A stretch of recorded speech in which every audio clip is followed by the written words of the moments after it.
Hello guys, welcome back to my channel. I am so excited to be filming this video today. I had so much fun filming the last one. Today we are going to be talking about all of the fall book releases that I have on my radar that are immediately added to my TBR and that I am just so excited to share with you all today. Hopefully you can find some books on here as well that you can add to your presumably never-ending TBR as well. I believe I have about 22 books to talk about, and that is going to be spanning the months of September, October, and November, which officially are the fall months. Now, some of the books in September have already come out, which is actually really exciting because that means you can go get them right now. But regardless, we have 22 books to talk about, so let's get started. So the first book that I want to talk about is Blood Moon by Brittany S. Lewis. The cover is definitely what initially drew me into this book. This is a young adult werewolf and shifter romance. This book also is already out. This was published on September 9th, so you can go and get this right now. Mirabella Owens grew up with legends of wolves that traveled to her Midwestern town to protect humans from vampires. But Mira stopped believing in those fairy tales years ago.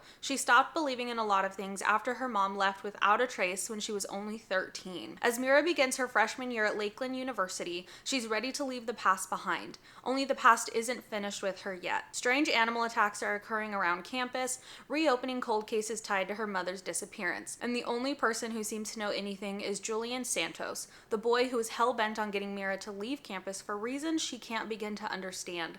But Mira refuses to let him keep his secrets, not when the truth is the difference between life and death. This sounds fun. This sounds just like a really angsty young adult paranormal romance. And honestly, I've been really into that lately, especially with fall here. This is the perfect time to read a book like this. All right, the next book that I am also so excited about, this also is already out. This came out on September 2nd, actually. And this is Burn Bright by Krista and Becca Ritchie. This is the part of the Addicted to You and the Calloway Sisters series. This is following one of the sons of one of the couples in that book. I don't want to say who just because that could be a spoiler if this is a series that you're currently reading or are very interested in reading. This is a series that I hold near and dear to my heart. It is such a beautiful romance that also rips your heart out. And again, this is just following the kids of one of those couples, and I am just so excited for this. The cover is also so stunning. I'm gonna read the summary, but I'm not going to say anything that could give away who the parents are, I guess. Ben is number 6, not 6th place. In fact, he'd be considered at least 3rd draft pick for the NHL if he didn't quit hockey during college. And he's not 6th in line for any throne, though most consider his larger-than-life billionaire family American royalty. He is the 6th born in his family. Out of a normal family of 7, he might get lost in the shuffle, but being the black sheep of his family comes with its own intense spotlight. After he hits a major low at college in Philly, his 4 older brothers convince him to move in with them in New York City, transferring to Manhattan Valley University. Living in an apartment with all of his brothers while harboring a giant secret among a family who's more tight-knit than a secret society, he has to find a way out of the tense living arrangement, especially as he clashes with his oldest brother, Charlie. Ben turns to an unlikely source for help, a grumpy punk rock girl with a troubled past who's already pissed off one of his brothers. This sounds good. Ugh. And because I already read the other books in this series, I'm just so excited to potentially see some of our returning characters. I just want to know how they're doing. I want to make sure they're all happy and healthy and living the best life that they can. So I am very excited for this one. The next book that I'm really excited about releases on September 16th. The cover of this is also beautiful. I am embarrassed to say I don't know how to pronounce the name of this. Hecate, is it Hecate? Is it Hecate? This is book 1 of Goddesses of the Underworld. This is by Nikita Gill. Anything Greek mythology immediately is pulling me in. It is always just so interesting and heartbreaking and kind of traumatic to read at times, but still usually I feel like the way these books are written are just so beautiful and captivating. In a stunning reimagining of Greek myth for fans of Circe and lore, Nikita Gill showcases the underworld and its chthonic deities in all their glory in this first book in an exciting trilogy, weaving a gripping story about the young goddess coming of age within their midst. I wish I knew how to pronounce her name, but I don't, so we're just gonna say Hecate. Hecate sings the story of its eponym. There's a couple words in here apparently I don't know how to pronounce. Eponymous? How do you say this word? Hold on, we're gonna look this up. Eponymous pronunciation. Eponymous. Eponymous. Eponymous? Eponymous. Okay. Hecate sings the story of its eponymous heroine. Born into a world on fire and at war, she and her mother are left behind by the menfolk of their Titan family as the battle against the new gods, the Olympians, begins. Soon, Hecate and her mother are forced to flee their home as the Olympians overpower and enslave the Titans, including Hecate's father, Perseus, and gain dominion over the universe. In a bid to protect Hecate from the clutches of Zeus and Poseidon, her mother leaves her in the underworld with the goddess Styx and king of the underworld, Hades, where she must make a life for herself and discover her divine purpose. Again, anything Greek mythology immediately pulls me in. The next book, this actually also already came out. This came out on September 2nd. I thought I was doing this in order of publication. Apparently I was not. So we're just gonna go with it. This is Gray Flowers by Autumn Krause. I have not read a book by this author before. I believe this is a debut book. And the cover of this is so stunning. Princess Madalena and her twin sister Inessa were both attached at the hand and separated right after. That's the only time the sisters ever held hands. Madalena is different from her family. She's considered the weak one and only finds peace in the garden, tending her magical flowers, which are pejoratively, I hope that's how you say that word, called grave flowers. They are ideal for torture and torment. Secretly, she dreams of escape and a new life. Then Inessa, who was betrothed to the heir of a wealthy kingdom, Prince Eric, gets trapped in Bide, a terrifying purgatory, and begs Madalena to set her free. Now, not only must Madalena take her sister's place as Eric's bride-to-be, but she also must finish Inessa's secret mission. Inessa wasn't just sent to marry Prince Eric, but to kill him too, and solidify a profitable pact with his traitorous uncle. So this is supposed to be like an enemies to lovers, royal rivalry, arranged marriage, dark royal core, I have not heard that before, reluctant ruler, and a bloodstained family. I mean, this sounds interesting. I feel like I've read something like this before. It reminds me a little bit of Bridge Kingdom. I know that it's not the same, obviously, but there are just a few things in here that are kind of making me think of that. But regardless, I'm still really excited to read this one. The next book that I'm so excited to read, this was absolutely a book that I added because of the cover. This book releases September 23rd, and this is The Second Death of Locke by V.L. Bovalino. This may also be a debut author, which is really exciting. Gray Flynn has dedicated her life to her mage, Kier. She will be his blade on the battlefield, his healer and protector. The deep well of raw power inside her is Kier's to wield. They are bound together by blood and magic, but there is one truth Gray dare not reveal, not even to Kier. When a quest to protect the child of an enemy kingdom pulls them into a dangerous mission, Gray will need to decide what she's willing to sacrifice to protect her secret. For Gray is no ordinary magical well, and if she dies, all magic dies with her. This sounds incredible. I am so excited for this one. This is supposed to be a romantic epic fantasy. The next book comes out on September 23rd, and this is What Fury Brings by Trisha Levenseller. Now, I have read, I believe, 2 other books by this author, the first one being The Shadows Between Us, and then one of my favorites by her, which is Blade of Secrets. I loved this duology. I read it so fast, so I'm very excited to get a new book from this author. There's a shortage of men in the kingdom of Amara. After a failed rebellion against the matriarchy, most noblemen in the country are dead. Now the women of Amara must obtain their husbands by kidnapping them from other kingdoms. Okay. Alara, a warrior princess vying for the throne, is determined to prove her worth by kidnapping a husband. And not just any husband. To outmaneuver her treacherous cousin, she needs the best. Fortunately, the second-born prince of their greatest enemy is widely known for both his looks and his sweet, docile temperament. He's the perfect choice to secure her claim to the throne. Xanos, heir to the kingdom of Brutus, has nothing but contempt for the idea of a society run by women. Trained from birth to fight, lead, and follow in his father's overbearing footsteps, his path has always been set until he takes his younger brother's place in a drunken prank and finds himself kidnapped, carted off to the Amaran palace, and informed that he is to become the husband of Queen Potential Alara. Xanos needs to escape before anyone learns his real identity, but the more he gets to know his captor, the less sure he is of what he truly wants. I don't know if I've read a book that has like this kind of plot to it. That actually sounds really interesting, so I'm very excited. And again, I really love this author's writing. It's fun, it's like fast-paced, and it's just a good time, so I'm really excited about this one. The next book, releasing September 30th, is Bitten by Jordan Stephanie Gray. After a vicious werewolf attack on the night of her 17th birthday party, this is probably YA, Vanessa Hart loses everything she loves in a split second: her best friend, her father, and even her home. Bitten and imprisoned without explanation, Vanessa endures an agonizing Why did I say it like that? There's an agonizing transformation into the very beast that maimed her, and her captors make it clear she cannot escape. She will either swear her life to the Wolf Queen's court or she will die. Vanessa still seeks vengeance, scheming in the shadows, even as she finds herself mesmerized by the Golden Prince Sinclair Severai, who threatens to steal her heart, though he is promised to her nemesis, and by his brooding, disgraced cousin Calix, whose smoldering gaze hides even darker secrets.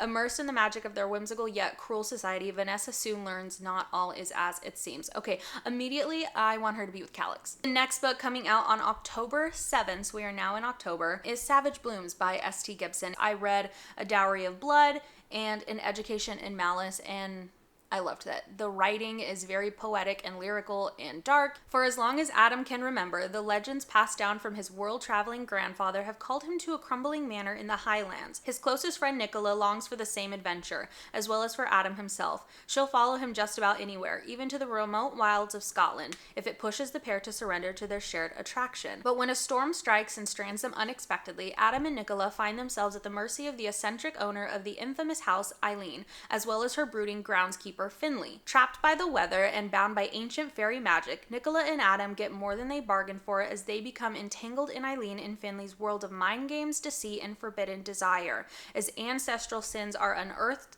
Adam and Nicola will have to reckon with the spell Eileen and Finley have cast over them and whether or not they even want to be free. I think it's going to be really good. Again, S.T. Gibson, I really love their writing. The next book coming out on October 7th is Hollow by Karina Hale, or Karina Halley. I have read the Dracula duet by this author and Black Sunshine. Also, the cover is definitely giving me Halloween, so I need to read this as soon as it comes out. Kat Van Tassel's life was predestined from childhood. She was to marry her best friend, Brom Bones, but Brom vanished from Sleepy Hollow years ago. Ooh, this is a Sleepy Hollow retelling? Okay. Leaving Kat alone to enroll in Sleepy Hollow Institute, a shadowy university for advanced witchcraft run by her powerful family. And now she finds herself drawn to the school's enigmatic new teacher, Ichabod Crane, as he delves into dark magic. I don't know if I said that name right, but we're going to pretend that I did. When Brom returns, suffering from amnesia and a dark transformation, the trio must confront gruesome murders attributed to a vengeful spirit, the Headless Horseman, while navigating their tangled relationships. This sounds fun. I am so excited for this. I need to read this as soon as it comes out. On to the next book coming out on October 14th. This is The Works of Vermin by Hiron Inez. Enter the decadent, deadly city of Tilliard, a metropolis carved into the stump of an ancient tree. In its canopy, the pampered elite warp minds with toxic perfume. In its roots, gangs of exterminators hunt a colossal worm with an appetite for beauty. What? In this complex, chaotic city, Guy Malini has a simple goal: keep his sister out of debt. For her sake, he'll take on any job, no matter how vile. As an exterminator, Guy hunts the uncanny creatures that crawl up from the river. These vermin are all strange and often dangerous. His latest quarry is different: a centipede the size of a dragon with a deadly venom and a ravenous taste for artwork. As it digests Tilliard from the sewers to the opera houses, its toxin reshapes the future of the city. No sane person would hunt it if they had a choice. Guy doesn't have a choice. I still don't know what this book is about after reading that. I'm very curious to see if I'll like this. It's supposed to be a horror. The next book coming out on October 14th is Red City by Marie Lu. Alchemy is the hidden art of transformation, an exclusive power wielded by crime syndicates that market it to the world's elites in the form of sand, a drug that enhances those who take it into a more perfect version of themselves, more beautiful, more charismatic, simply more. Among the gleaming skyscrapers and rolling foothills of Angel City, alchemy is controlled by two rival syndicates. When two childhood friends step into that delicate equation, the city and the past of their lives will be irrevocably, it's hard to say things, irrevocably transformed. I don't feel as excited about this one as I did before, but Olivia Blake said this was sexy, brutal, and laced with doom. Holly Black said it was powerfully written, and Katie Roberts said a stunning new world. I couldn't put it down. The next book coming out on October 14th as well is The Princess Knight by Kate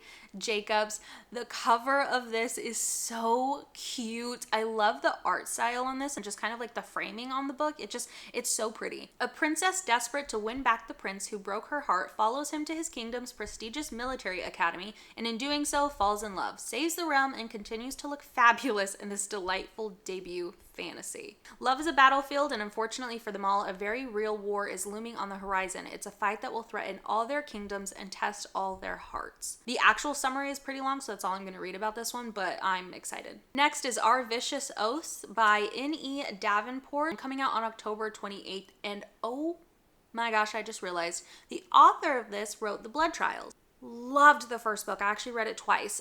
Didn't love the second book. I felt like it just went completely in a different direction that I could not have predicted. But I really loved the first book, so I'm really excited that we're getting another book by this author. Princess of the Aether Dominion, Khadisha wants nothing to do with Fae politics. She is a warrior first and foremost, and believes her greatest strength is leading her squadron of elite winged serpent flyers to protect her homeland. But bound since infancy to be betrothed to the Hyperion High King, ruler of all dominions, she has no choice but to do what men have chosen for her. Repulsed by the idea, she decides to spend one last night of freedom in the arms of a dangerous stranger who takes her to sexual heights she's never experienced before, but who is only using Khadisha to set a trap for the High King. Well, that's sad. For the High King and the kings of his 6 dominions were responsible for the decimation of the Apollyon court, and its new king, Malachi, wants his pounds of flesh. On Khadisha's wedding day, Malachi and his special forces attack. Her father is killed, and Malachi wounds the High King, ultimately taking Khadisha as hostage back to his land. This feels like a very spoilery summary, unless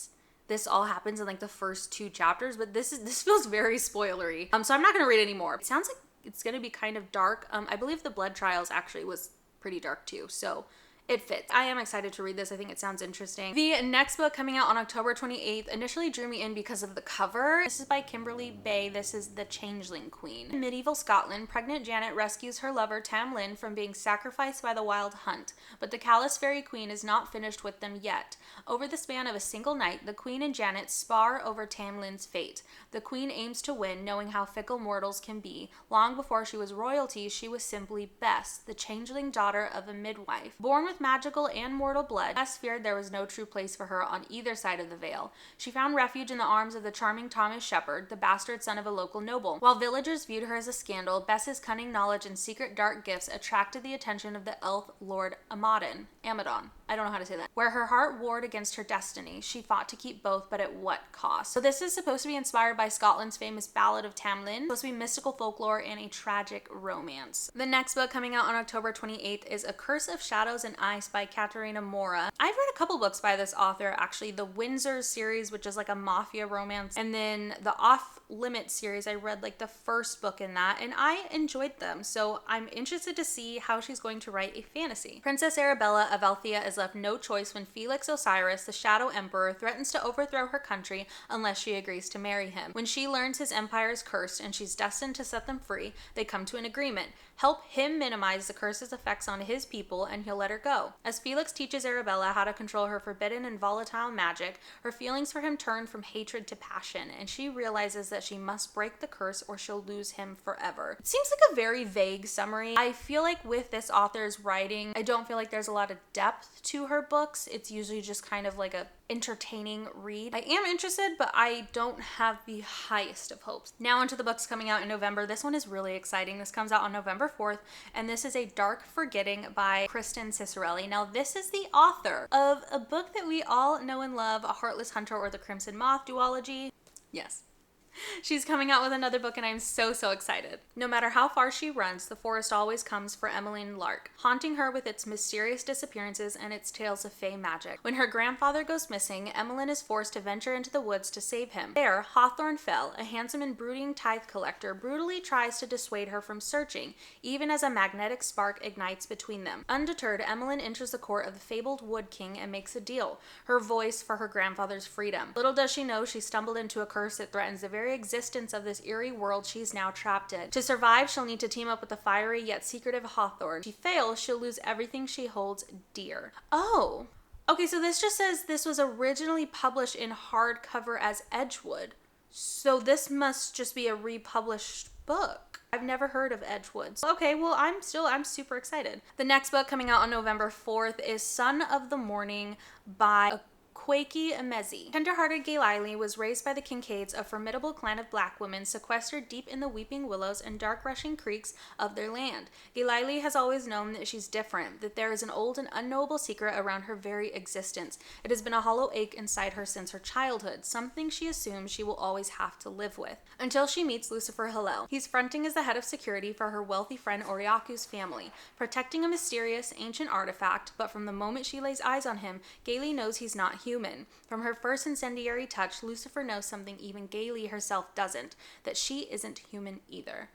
This sounds good, and the cover of this is really pretty. The next book coming out on November 4th is Ship of Spells by Leighton Dixon. When Ensign Blue Mage Honor Wren is rescued from the wreckage of her first naval post, she expects death or disgrace. Instead, she wakes aboard the Touchstone, a mythic vessel whispered of in dockside ballads and That's a hard sentence to say. Okay. She wakes aboard the Touchstone, a mythic vessel whispered of She wakes aboard the Touchstone, a mythic vessel whispered of in dockside ballads and royal war rooms alike. Nailed it. With a crew of misfits, a mysterious elven captain, and a mission tied to the Dreadwall, the crumbling barrier that has kept the Overland and Nether Sea from open war for 100 years. But the tragedy that sank her last ship didn't just take lives, it left something behind. Now Wren carries a secret everyone wants, a magic that's chimeric, arcane, and slowly killing her. But the captain's mission may be her only chance to survive, even if he still doesn't trust her. This sounds really good. I usually don't gravitate towards books that are on a ship or have like ocean settings. I don't know why, they've just never called to me, and I haven't found a lot that I've really enjoyed, but this sounds so good. I am so excited. The next book coming out on November 11th is The Seventh Champion by Sylvia Mercedes. The cover of this is stunning. I love the artwork. This artist's style is so beautiful. I love it. It looks so good. So let's see what it's about, because I genuinely do not know. Swept from her quiet life as an apothecary's apprentice to the treacherous court of the High King, Rosie Harpwood is shocked to discover she is the long-lost daughter. Good job. She is the long-lost daughter of the demonic Dragon Queen. Reawakening her dormant magic is the kingdom's only hope for salvation, but the journey is perilous and she'll need a champion to guide her. So the High King hosts a series of trials to determine which prince is worthy of the honor, as well as claiming Rosie's hand in marriage. Rosie, however, has other ideas. A talented healer and lover of small, fluffy creatures, Rosie wants nothing to do with demon queens or saving the world. Determined to escape this fate, she joins forces with one of the champions to plot her getaway. Prince Veltar may be enigmatic and a little bit terrifying, but something about him makes her blood burn in ways that have nothing to do with her dragon heritage. This sounds good. It says she's the kingdom's only hope. He's the assassin sworn to kill her. Wait, that sounds different than what I just read. Oh, I just didn't read the last paragraph in the summary. Trained from youth to serve the Dragon Queen, Veltar has proven himself a ruthless assassin. I had one more sentence to read and I didn't do it. Posing as a suitor to get close enough to his target shouldn't be a problem, but Veltar wasn't planning on his target being Rosie, the girl he failed to assassinate years ago, who has haunted his dreams ever since. This sounds so good.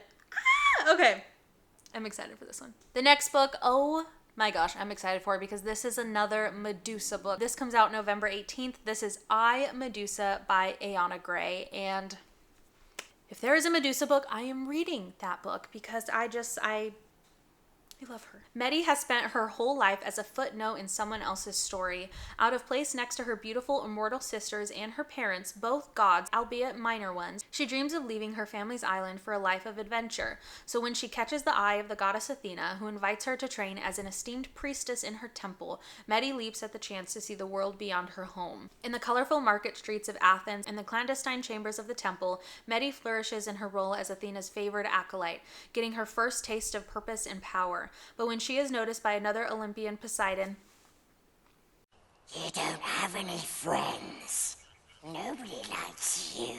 If you know anything about Greek mythology, you know. When her locks are transformed into snakes as punishment for a crime she did not commit, Medusa must embrace a new identity. Not as a victim, but as a vigilante, and with it the chance to write her own story as mortal, martyr, and myth. I'm so excited. Any time I read a Medusa book, it is always heartbreaking and tragic and frustrating and just enraging. All right, 2 books left to talk about. The next one is coming out on November 18th, and this is Daddy Issues by Kate Goldbeck. The cover of this is very unique. I don't feel like I've seen a cover like this before. At 26, Sam Pulaski expected to be thriving in her academic career, living on her own in some exciting city. Expectations meet reality. She has massive student loan debt from studying art history, a dead-end service industry job, a situationship that's equal parts intoxicating and toxic, and she's been crashing in her mom's condo. If she can finally get accepted into a PhD program and get out of Ohio, the adult life that's been on hold for half her 20s will finally begin. Her mom's new neighbor, Nick, is the ultimate grown-up. His adult life began the moment his 9-year-old daughter, Kira, was born. Her happiness is Nick's only priority, especially in the wake of divorce. Sam has zero interest in an ultra-dependable guy pushing 40. Frankly, she is a little afraid of kids, but with just one thin wall separating the two condos, Nick proves difficult to avoid. His quiet confidence forces Sam to grapple with the other men in her life. As her unexpected connection with Nick heats up and steams up in his minivan windows, Sam finds herself falling fast for a man whose life is steady and settled while hers is anything but. This sounds so cute. I love an age gap romance, so I'm very excited about this one. The last book, which is absolutely an anticipated read for me, comes out on November 18th, and this is Brimstone by Callie Hart. This is the second book in the Fae and Alchemy series, which the first one was Quicksilver. So I really enjoyed Quicksilver. I wouldn't say it was like my new favorite fantasy romance, but it was fun. It was a really fun time, and that ending definitely left me wanting more. So I'm very excited. So I'm not going to read the summary of the second book, obviously, because that would be a spoiler. So I'll read a little bit of the summary of the first book in case you haven't heard of it. 24-year-old Saris Fane is good at keeping secrets. No one knows about the strange powers she possesses or the fact that she has been picking pockets and stealing from the Undying Queen's reservoirs for as long as she can remember. In the land of the unforgiving desert, there isn't much a girl wouldn't do for a glass of water. But a secret is like a knot. Sooner or later, it is bound to come undone. When Saris comes face to face with death himself, she inadvertently reopens a gateway between realms and is transported to a land of ice and snow. The Fae have always been the stuff of myth, of legend, of nightmares, but it turns out they're real, and Saris has landed right in the middle of a centuries-long conflict that might just get her killed. Those were all the books that I wanted to share with you all today, my anticipated fall book releases. If there are any books that I did not touch on that you think I should check out, please comment down below. Also, if you follow me on Instagram, feel free to slide into my DMs and we can talk about books together. I am always open for that. And just thank you so much for watching. I really appreciate it, and I will see you in my next video. Bye!